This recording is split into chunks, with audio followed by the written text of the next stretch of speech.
오늘 우리가 함께 통독하게 되실 고린도전서 12장에서 14장의 내용은 이러합니다.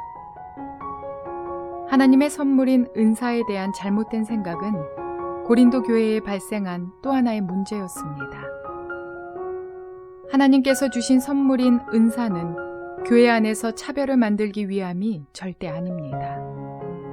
오히려 교회 안에서 더 큰 화목을 이루고 사랑을 넘치게 하는데 진정한 목적이 있습니다.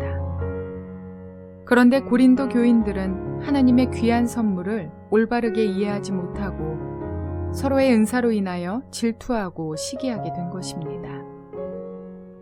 사도 바울은 교회의 머리 되신 분이 예수님이시며 그 몸과 지체인 성도들은 서로 돌봐야 하는 대상임을 강조합니다. 성령의 은사를 내세워 불화와 반목을 일으켰던 고린도 교인들을 향하여 은사의 참된 목적을 강조한 바울은 고린도전서 13장을 통하여 최고의 은사인 사랑의 고귀한 속성들을 나열해 줍니다. 성령의 은사는 교회 안에서 반드시 깊은 사랑을 품고 발휘되어야 합니다. 이 사실을 잘 알고 있는 바울은 신령한 은사를 화평의 도구로 사용하지 못하는 고린도 교회를 바라보며 안타까움을 금하지 못합니다. 이와 같은 모습의 고린도 교회를 향해 바울은 서로 높아지려 하기보다는 겸손하게 낮아져서 서로 사랑하고 화합할 것을 권면합니다. 이러한 내용들을 기억하셔서 통독에 도움이 되시기를 바랍니다. 고린도전서 12장. 형제자매 여러분, 신령한 은사들에 대하여 여러분이 모르고 지내기를 나는 바라지 않습니다. 알다시피 여러분이 이방 사람일 때에는 여러분은 이리저리 끄는 대로 말 못하는 우상에게로 끌려다녔습니다. 그러므로 나는 여러분에게 알려드립니다. 하나님의 영으로 말하는 사람은 아무도 예수는 저주를 받아라 하고 말할 수 없고 또 성령을 힘입지 않고서는 아무도 예수는 주님이시다 하고 말할 수 없습니다. 은사는 여러 가지지만 그것을 주시는 분은 같은 성령이십니다. 섬기는 일은 여러 가지지만 섬김을 받으시는 분은 같은 주님이십니다. 일의 성과는 여러 가지지만 모든 사람에게서 모든 일을 하시는 분은 같은 하나님이십니다. 각 사람에게 성령을 나타내 주시는 것은 공동 이익을 위한 것입니다. 어떤 사람에게는 성령을 통하여 지혜의 말씀을 주시고 어떤 사람에게는 같은 성령을 따라 지식의 말씀을 주십니다. 어떤 사람에게는 같은 성령으로 믿음을 주시고 어떤 사람에게는 같은 성령으로 병 고치는 은사를 주십니다. 어떤 사람에게는 기적을 행하는 능력을 주시고 어떤 사람에게는 예언하는 은사를 주시고 어떤 사람에게는 영을 분별하는 은사를 주십니다. 어떤 사람에게는 여러 가지 방언을 말하는 은사를 주시고 어떤 사람에게는 그 방언을 통역하는 은사를 주십니다. 이 모든 일은 한 분이신 같은 성령이 하시며 그는 원하시는 대로 각 사람에게 은사를 나누어 주십니다. 몸은 하나이지만 많은 지체가 있고 몸의 지체는 많지만 그들이 모두 한 몸이듯이 그리스도도 그러하십니다. 우리는 유대 사람이든지 그리스 사람이든지 종이든지 자유인이든지 모두 한 성령으로 세례를 받아서 한 몸이 되었고 또 모두 한 성령을 마시게 되었습니다. 몸은 하나의 지체로 되어 있는 것이 아니라 여러 지체로 되어 있습니다. 발이 말하기를 나는 손이 아니니까 몸에 속한 것이 아니다 한다고 해서 발이 몸에 속하지 않은 것이 아닙니다. 또 귀가 말하기를 나는 눈이 아니니까 몸에 속한 것이 아니다 한다고 해서 귀가 몸에 속하지 않은 것이 아닙니다. 온몸이 다 눈이라면 어떻게 듣겠습니까? 또 온몸이 다 귀라면 어떻게 냄새를 맡겠습니까? 그런데 실은 하나님께서는 원하시는 대로 우리 몸에다가 각각 다른 여러 지체를 두셨습니다. 전체가 하나의 지체로 되어 있다고 하면 몸은 어디에 있습니까? 그런데 실은 지체는 여럿이지만 몸은 하나입니다. 그러므로 눈이 손에게 말하기를 너는 내게 쓸데가 없다 할 수가 없고 있고 머리가 바르게 말하기를 너는 내게 쓸데가 없다 할 수 없습니다. 그뿐만 아니라 몸의 지체 가운데서 비교적 더 약하게 보이는 지체들이 오히려 더 요긴합니다. 그리고 우리가 덜 명예스러운 것으로 여기는 지체들에게 더욱 풍성한 명예를 덧입히고 볼품없는 지체들을 더욱더 아름답게 꾸며줍니다. 그러나 아름다운 지체들은 그럴 필요가 없습니다. 하나님께서는 몸을 골고루 짜 맞추셔서 모자라는 지체에게 더 풍성한 명예를 주셨습니다. 그래서 몸에 분열이 생기지 않게 하시고 지체들이 서로 같이 걱정하게 하셨습니다. 한 지체가 고통을 당하면 모든 지체가 함께 고통을 당합니다. 한 지체가 영광을 받으면 모든 지체가 함께 기뻐합니다. 여러분은 그리스도의 몸이요 따로따로는 지체들입니다. 하나님께서 교회 안에 몇몇 일꾼을 세우셨습니다. 그들은 첫째는 사도요, 둘째는 예언자요, 셋째는 교사요, 다음은 기적을 행하는 사람이요, 다음은 병 고치는 은사를 받은 사람이요, 남을 도와주는 사람이요, 관리하는 사람이요, 여러 가지 방언으로 말하는 사람입니다. 그러니 모두가 사도이겠습니까? 모두가 예언자이겠습니까? 모두가 교사이겠습니까? 모두가 기적을 행하는 사람이겠습니까? 모두가 병 고치는 은사를 받은 사람이겠습니까? 모두가 방언으로 말하는 사람이겠습니까? 모두가 통역하는 사람이겠습니까? 그러나 여러분은 더 큰 은사를 열심히 구하십시오. 이제 내가 가장 좋은 길을 여러분에게 보여드리겠습니다. 고린도전서 13장. 내가 사람의 모든 말과 천사의 말을 할 수 있을지라도 내게 사랑이 없으면 울리는 징이나 요란한 꽹과리가 될 뿐입니다. 내가 예언하는 능력을 가지고 있을지라도 또 모든 비밀과 모든 지식을 가지고 있을지라도 또 산을 옮길 만한 모든 믿음을 가지고 있을지라도 사랑이 없으면 아무것도 아닙니다. 내가 내 모든 소유를 나누어 줄지라도 내가 자랑 삼아 내 몸을 넘겨줄지라도 사랑이 없으면 내게는 아무런 이로움이 없습니다.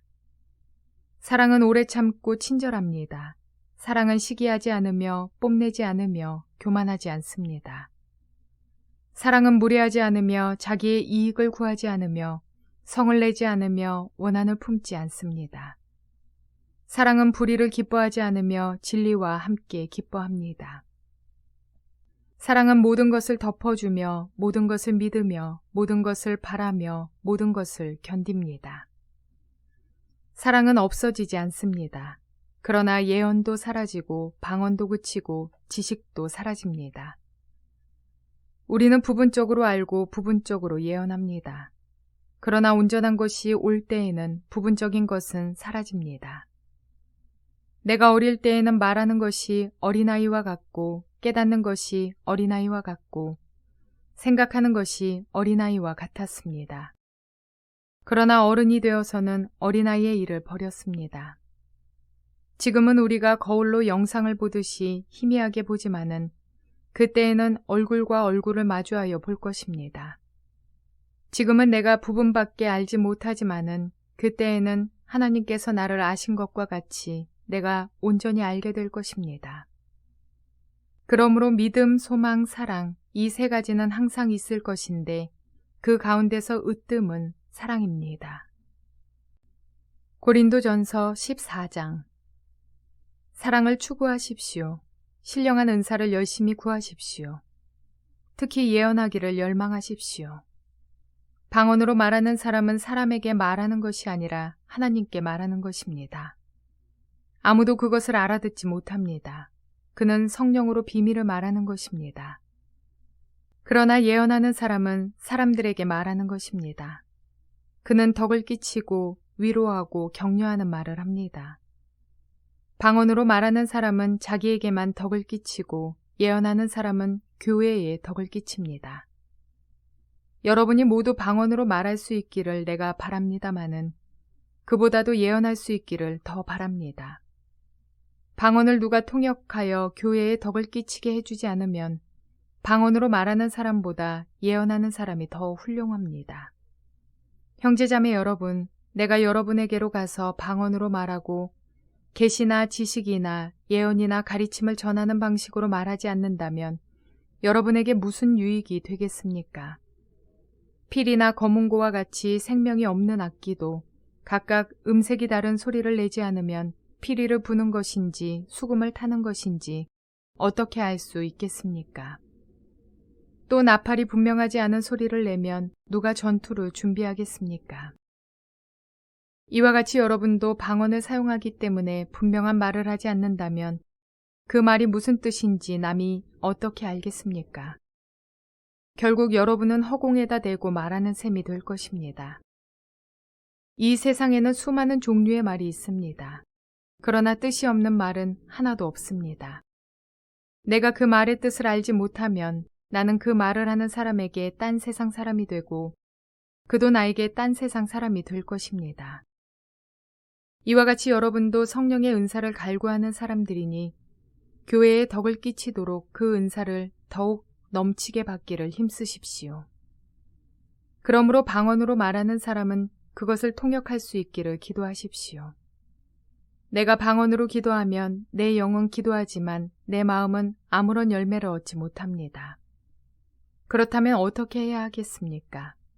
나는 영으로 기도하고 또 깨친 마음으로도 기도하겠습니다. 나는 영으로 찬미하고 또 깨친 마음으로도 찬미하겠습니다.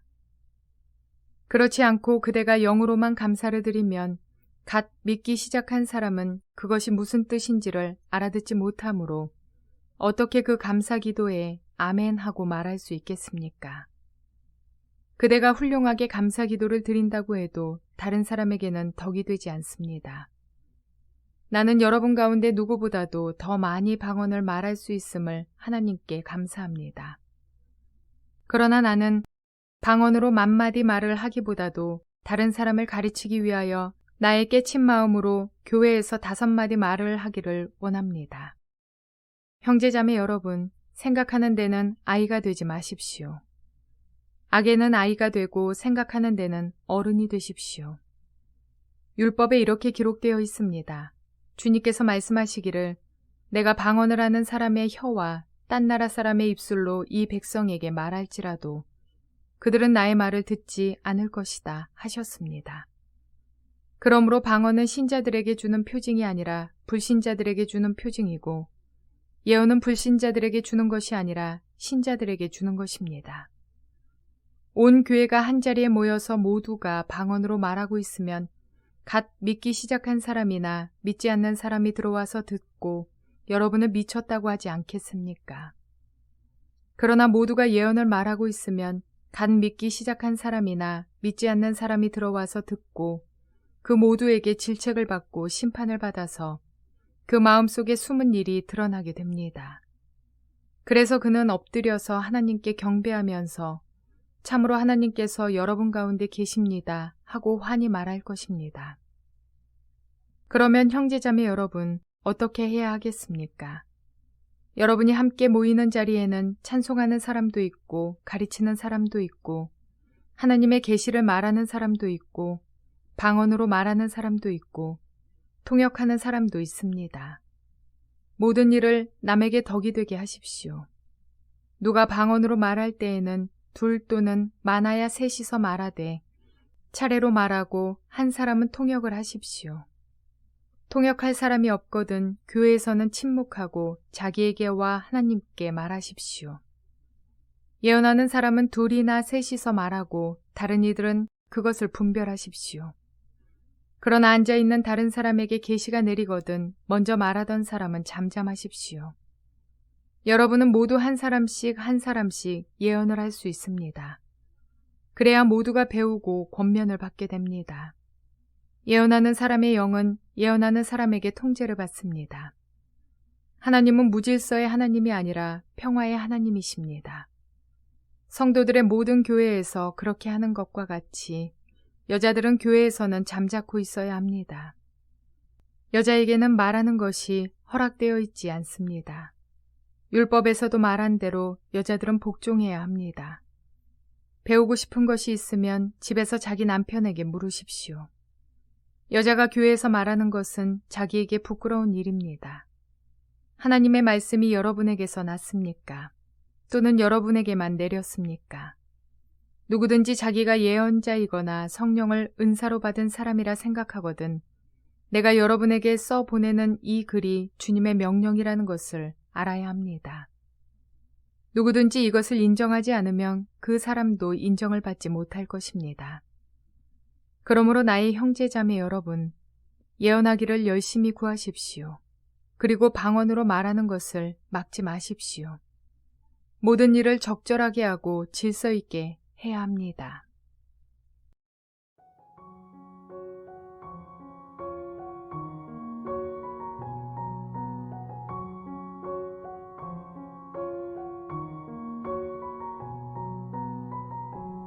그리스도를 구주로 영접한 많은 그리스도인들이 동일하게 값없이 은혜로 주어지는 성령의 선물인 은사를 받습니다.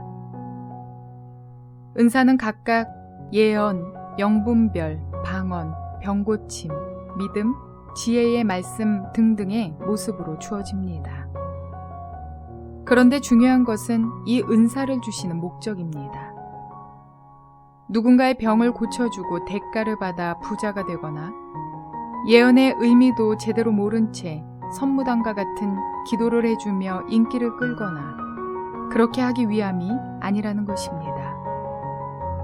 고린도전서 12장 7절은 각 사람에게 성령을 나타내 주시는 것은 공동이익을 위한 것입니다. 라고 말씀하고 있습니다. 은사는 그리스도의 몸된 교회를 바로 섬기며 모든 지체가 각각의 역할을 감당하도록 하기 위해 주시는 것입니다. 은사는 여러 가지가 있으나 우위를 매길 수 없으며 오직 사랑의 은사가 가장 좋은 길을 보인다고 바울을 통해 주님은 말씀해 주셨습니다. 공동체를 살리고 하나님 나라의 유익을 위해 사용되어지기를 바라셨기 때문에 선물로 주셨다는 것입니다. 그런데 더욱이 가진 은사를 누구를 위해 사용하는가도 중요하지만 어떠한 마음으로 사용하고 있는가 이것도 매우 중요합니다. 사랑이 없는 은사는 울리는 징이나 요란한 꽹과리가 되기 때문입니다. 은사는 사라질 수 있지만 사랑은 변하지 않는다고 말합니다. 그러니 사랑할 수 있는 마음을 강구하시기 바랍니다. 예수의 사랑이 없이는 가진 은사가 아무 유익이 없으며 사단의 도구가 될 수도 있기 때문입니다. 각각 가진 은사를 가지고 사랑을 기반하여 교회를 세우며 은혜를 나누며 하나님의 영광을 드러내는 저와 여러분 모두가 되시기를 주님의 이름으로 축원을 드립니다.